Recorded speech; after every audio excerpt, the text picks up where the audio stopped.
झारखंड के वीर पुलिस 15 अगस्त को राज्य के 33 पुलिस कर्मियों व अफसरों को वीरता के लिए मिलेगा पुलिस पदक। जारी हुई सूची।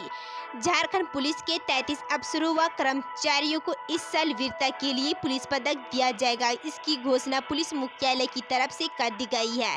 सीएम हेमंत सोरेन 15 अगस्त के दिन उन्हें यह पद देंगे। सभी चयनित पुलिस कर्मियों को 12 अगस्त तक रांची एसएसपी को रिपोर्ट करने के लिए कहा गया है।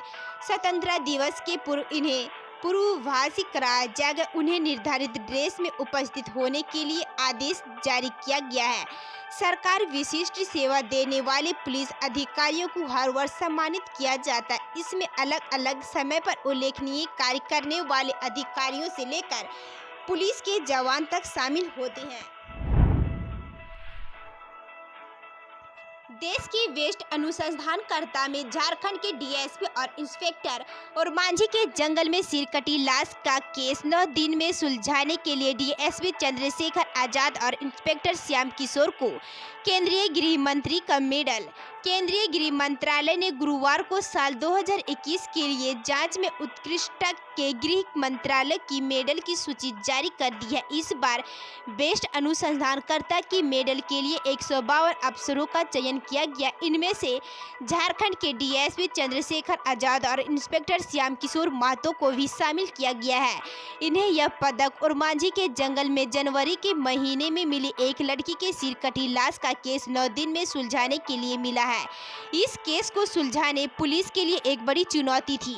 चंद्रशेखर आजाद की अगुवाई में पुलिस ने बेहद प्रोफेशनल तरीके से इस गुत्थी को सुलझाया। न केवल लड़की की पहचान की गई बल्कि 2 किलोमीटर दूर गड़ा लड़की का सिर बरामद कर हत्यारे को भी गिरफ्तार कर लिया गया था।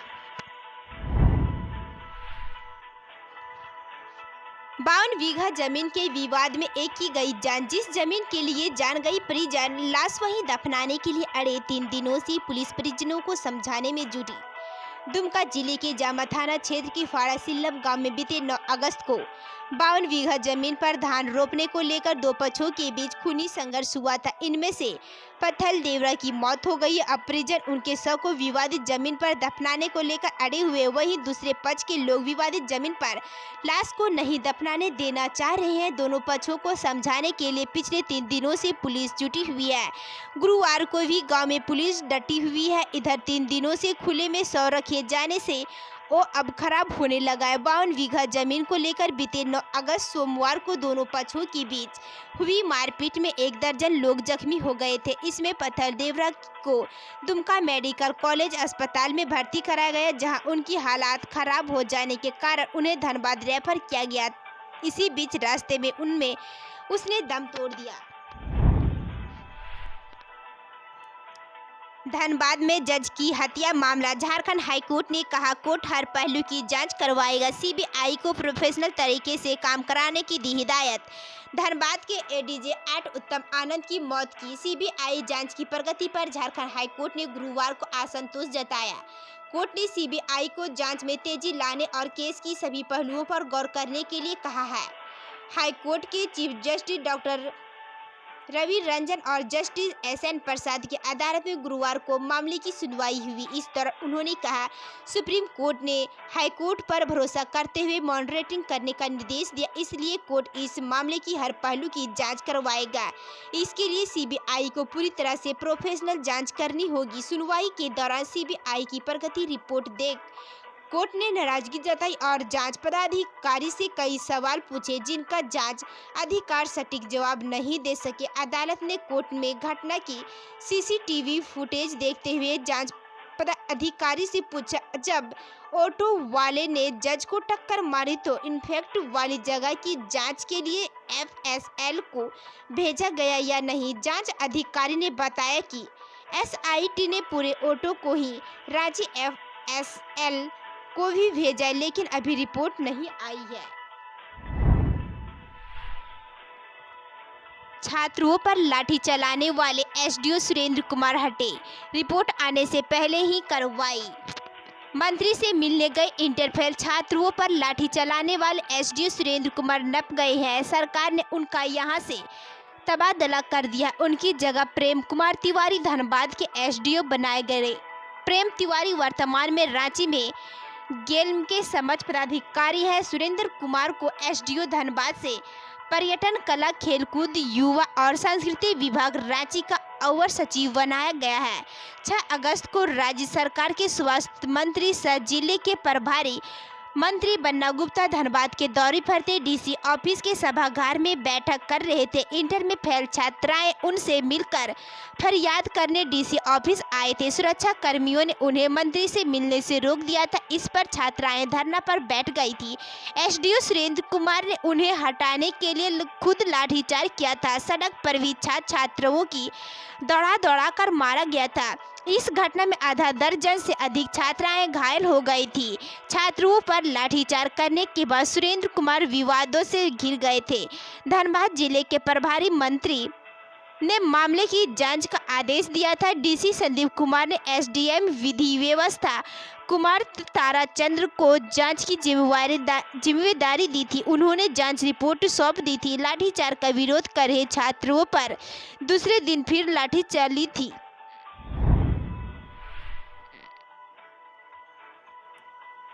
झारखंड में लागू होगा medical protection act. Health minister ने कहा 4 राज्यों के एक्ट का अध्ययन कर रहा है डिपार्टमेंट। 50,000 रुपये तक हो सकता है जुर्माने का प्रावधान। झारखंड ऑप्थेल्मोलॉजिकल सोसाइटी ने बुधवार को कोरोना में बेहतर कार्य करने वाले चिकित्सकों को सम्मानित किया। सोसाइटी ने 45 नेत्र चिकित्सकों को कोरोना वॉरियर सम्मान से नवाजा है। कार्यक्रम में बतौर मुख्य अतिथि हेल्थ मिनिस्टर बन्ना गुप्ता शामिल हुए।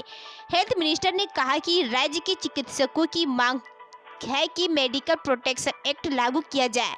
इसके लिए 4 राज्यों में लागू मेडिकल प्रोटेक्शन एक्ट का अध्ययन किया जा रहा है। जिन राज्यों में MPA लागू है वहां अधिकतम 3 साल की सजा के साथ 50,000 का जुर्माना और संस्थान का नुकसान पहुंचाने वाले को 2 गुना जुर्माना भी लगाया गया है।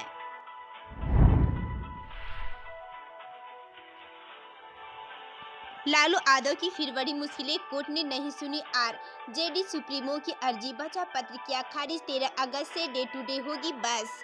राष्ट्रीय जनता दल सुप्रीमो लालू यादव की मुश्किलें एक बार फिर से बढ़ गई है। चारा घोटाले के सबसे बड़े मामले डोरांडा कोषागार से निकासी 47A96 में बचाव पक्ष 13 अगस्त से बहस शुरू करेगा। CBI के विशेष न्यायाधीश SK शशि की अदालत ने बुधवार को बचाव पक्ष की ओर से दायर अर्जी खारिज कर दी है। कहा इस मामले में बहस डे टू डे की तर्ज पर हुई। जो लोग फिजिकल मोड में करना चाहते हैं वह अदालत में व्यक्तिगत रूप से उपस्थित होकर कोरोना गाइडलाइन का पालन करते हुए बहस कर सकते। उनके लिए अदालत बैठेगी। बहस के दौरान अधिकतम 5 व्यक्ति मौजूद रहेंगे। जो लोग वर्चुअल मोड पर बहस करना चाहते हैं वे लोग कोर्ट के परमिशन पर दस्तावेज देख ले और बहस करें। मामले में बहस के लिए दोनों विकल्प खुले हैं। लालू सहित 77 आरोपियों ने इस मामले में गुहार लगाई थी कि सुनवाई फिजिकल कोर्ट शुरू होने तक टाल दी जाए। इसमें ज्यादा आरोपी और भी अभी कोरोना का खतरा। इस मामले की सुनवाई फिजिकल मोड में होनी चाहिए। 1.5 साल के बेटे को साथ लेकर लौटे पिता की पीटकर हत्या, 100 पेड़ से लटकाए ससुराल वालों पर आरोप। क्यूझर जिला के जोड़ा थाना अंतर्गत केला पंचायत के कुदापी गांव के निकट सड़क किनारे जंगल से एक व्यक्ति का शव पेड़ से झूलता हुआ मिला। मृतक की पहचान बड़बिल महतो बस्ती निवासी विजय महतो उर्फ याकू के रूप में की गई। मृतक विजय के परिवार के द्वारा आरोप लगाया है कि विजय के ससुराल वालों ने कुछ ग्रामीणों की मदद से उनकी पीट कर हत्या कर बाद में शव को पेड़ की एक डाल से लटका दिया। विजय का शव उसकी अपनी कमीज से 4 फीट की ऊंची डाल से लटका मिला। घटना की जानकारी मिलने के बाद जोड़ा पुलिस मौके पर पहुंच मामले की जांच शुरू कर दी है। प्राप्त जानकारी के अनुसार विजय का विवाह चंपुआ थाना अंतर्गत कोठारी पोसी गांव निवासी कौशल्या महतो से हुआ था। दोनों की एक 5 वर्ष की बेटी और एक 1.5 वर्ष का बेटा है।